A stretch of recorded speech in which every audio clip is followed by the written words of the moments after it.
রাহেলা বেগমের ৩ ছেলে, ৩ জনেই বিবাহিত ও ভালো চাকুরি করে।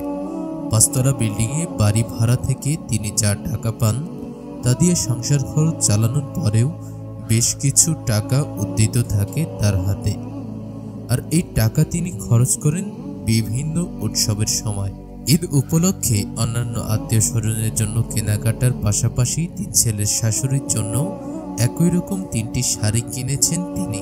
ছোট ছেলের শ্বশুর বিরাট ব্যবসায়ী, প্রতি বছর দেশের বাইরে থেকে ঈদের শপিং করেন। এবারও একমাত্র মেয়ের শাশুড়ি রাহেলা বেগমের জন্য ইন্ডিয়া থেকে দামি একটি কাতান শাড়ি এনেছেন। মেজো ছেলের শ্বশুর সরকারি চাকুরিজীবী, ঈদ বোনাসের টাকা পাওয়ার পর 2 মেয়ের শাশুড়ির জন্য জামদানি শাড়ি কিনে পাঠিয়েছেন। আর বড় ছেলের শাশুড়ি বিধবা মানুষ, ছেলের সংসারে নিজেই থাকেন অতিথির মতো। স্বামীর পেনশনের টাকা থেকে নিজের হাত খরচ চালানোর পর কিছু টাকা জমিয়ে নাতি নাতনিদের জন্য ঈদের কেনাকাটা করতে পারলেও মেয়ের শাশুড়িকে শাড়ি দেওয়ার মতো আর্থিক সঙ্গতি নেই তার। তিনি জানেন মেয়ের শাশুড়ি নিতান্তই ভদ্র মানুষ, এসব নিয়ে নিশ্চয়ই মনক্ষুণ্ণ হবেন না।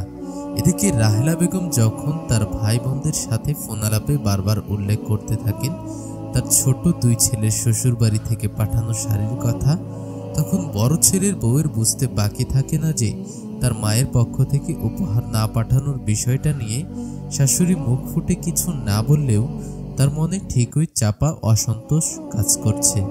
তাই শ্বশুর বাড়িতে নিজের মায়ের সম্মান রক্ষার্থে নিজের ঈদ বাজেটের টাকা থেকে শাশুড়ির জন্য একটি শাড়ি কিনে তা নিজের মা পাঠিয়েছে বলে চালিয়ে দেয় সে।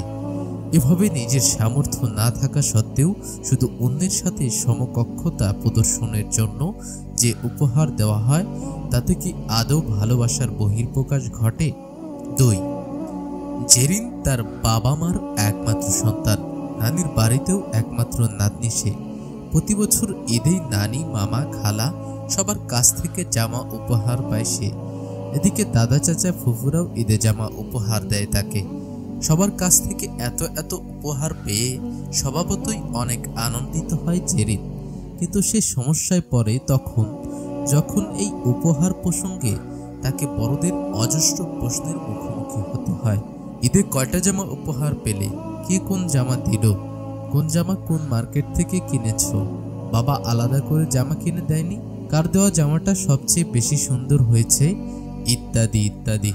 বড়দের এত সব প্রশ্নে বিরক্ত জেরিন কোনোমতে সত্যি কথাটা বলে দিয়ে পালিয়ে বাঁচতে চায়। কিন্তু 6 বছরের অবুঝ শিশু এখনো বুঝতে পারে না এসব প্রশ্ন আসলে কার দেওয়া উপহারের দাম কত, কোন আত্মীয়ের আর্থিক স্ট্যাটাস কেমন তা যাচাই করার পরোক্ষ কৌশল মাত্র। এভাবে টাকার অঙ্ক দিয়ে উপহারের মূল্য বিবেচনা করার যে মানসিকতা শৈশবেই একটু শিশুর মনে প্রথিত হচ্ছে, তাতে করে কি পরবর্তী জীবনে যে কোনো উপহারই তার মনে নিষ্পাপ আনন্দের অনুভূতি সঞ্চার করবে, নাকি উপহার পাওয়ার পরে সে সবার আগে প্রাইস ট্যাগ ও ব্র্যান্ড নেম দেখে সেই উপহারের মূল্যায়ন করা শিখবে? 3.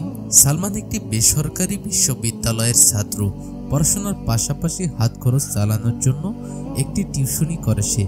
তার ছাত্র আলিফ মেধাবী হলেও অমনোযোগিতার কারণে এতদিন পরীক্ষায় ভালো রেজাল্ট করতে পারেননি।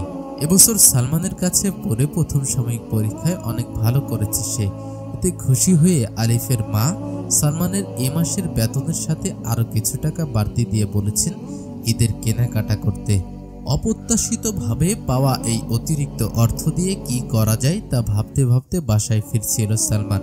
একবার ভাবলো বাবা মা আর ছোট বোনের জন্য ঈদের জামা কিনে ওদের সারপ্রাইজ দেবে, কিন্তু পরক্ষণেই আইডিয়াটা বাদ দিল এই ভেবে যে বাবা মা আর বোন প্রতি বছর ঈদে নিজেরা তো শপিং করে, সেই সাথে আত্মীয় স্বজনদের কাছ থেকে প্রচুর গিফট পায়, ওদেরকে দেওয়া মানে তেলা মাথায় ফের তেল দেওয়া।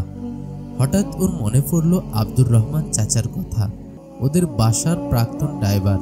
আব্দুর রহমান চাচা গত বছর অ্যাক্সিডেন্টে পা হারানোর পর এখন আর চাকরি করতে পারেন না।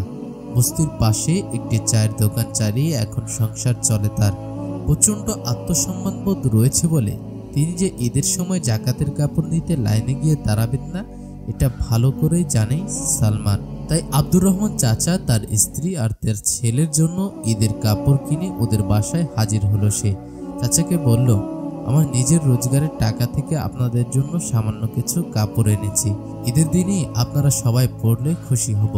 উপহার পেয়ে হতবিহ্বল চাচা ওর মাথায় হাত রেখে দোয়া করে বলল, আল্লাহ তোমার ভালো করুক বাবা। এই সামান্য উপহার পেয়ে ওদের চোখে যে আনন্দের ঝিলিক দেখল, তা দেখে সালমানের মনে হলো সঠিক মানুষকে সামান্য উপহার দিলেও যে এত দোয়া পাওয়া যাবে তা কি ও আগে কখনো বুঝতে পেরেছে? উপরের ওই ঘটনাগুলো কাল্পনিক হলেও সম্পূর্ণ অবাস্তব নয়। প্রতি বছর ঈদ উল ফিতরের সময় সামর্থ্যবান মুসলিম পরিবারগুলোতে উপহার আদান প্রদানের এক অসুস্থ প্রতিযোগিতা শুরু হয়ে যায়, যা ঈদ উল ফিতরের প্রকৃত তাৎপর্যের সাথে সম্পূর্ণ সাংঘর্ষিক। দীর্ঘ 1 মাস সিয়াম সাধনার পর মুসলিমদের জন্য আল্লাহ তাআলা ঈদ উল ফিতরকে এক অমূল্য উপহার হিসেবে পাঠিয়েছেন। এই দিনকে কেন্দ্র করে যখন মুসলিমরা একে অপরের সাথে আনন্দ ভাগাভাগি করে নেয়, তখনই ঈদ উল ফিতরের প্রকৃত সৌন্দর্য ফুটে ওঠে। আর উপহার বিনিময় হওয়া উচিত এই আনন্দ ভাগাভাগি করে নেওয়ার একটি মাধ্যম মাত্র। ইসলামে উপহার বিনিময়ের গুরুত্ব প্রসঙ্গে নবীজি সাল্লাল্লাহু আলাইহি ওয়াসাল্লাম বলেছেন, তোমরা পরস্পর উপহার বিনিময় করো যেন তোমাদের মাঝে ভালোবাসা বৃদ্ধি পায়। তবে সবসময় যে উপহার পেলে তার বিনিময়ে সিমিলার গিফট রিটার্ন করতে হবে এমন বাধ্যবাধকতাও ইসলামে নেই, বরং যে কোনো বস্তুগত উপহার প্রাপ্তির পর তার সর্বোত্তম প্রতিদান হতে পারে জাযাকাল্লাহ বলে আল্লাহ তাআলার কাছে উপহার দাতার জন্য দোয়া করা। এই প্রসঙ্গে নবীজি সাল্লাল্লাহু আলাইহি ওয়াসাল্লামের আরও একটি হাদিস পাওয়া যায়। তিনি বলেন, যে ব্যক্তি তোমাদের উপর সদাচরণ বা উপহার প্রদানের মাধ্যমে ইহসান করবে, তোমরা তার প্রতিদান দিয়ে দাও।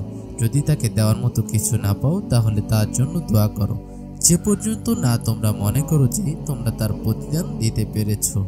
তাই আসুন এই ঈদ উল ফিতরে আমরা উপহার বিনিময়ের ক্ষেত্রে কম্পিটিশনের পরিবর্তে আর্জেন্ট নিড প্রাইস ট্যাগের পরিবর্তে ভ্যালু অফ লাভ এবং ম্যাটেরিয়াল গিফটের বিনিময়ে ইটারনাল গিফট দেওয়ার ট্রেন্ড চালু করি। তাহলে দেখবেন এবারের ঈদ এক অন্যরকম বিশেষত্ব দিয়ে আমাদের সামনে উপস্থিত হবে।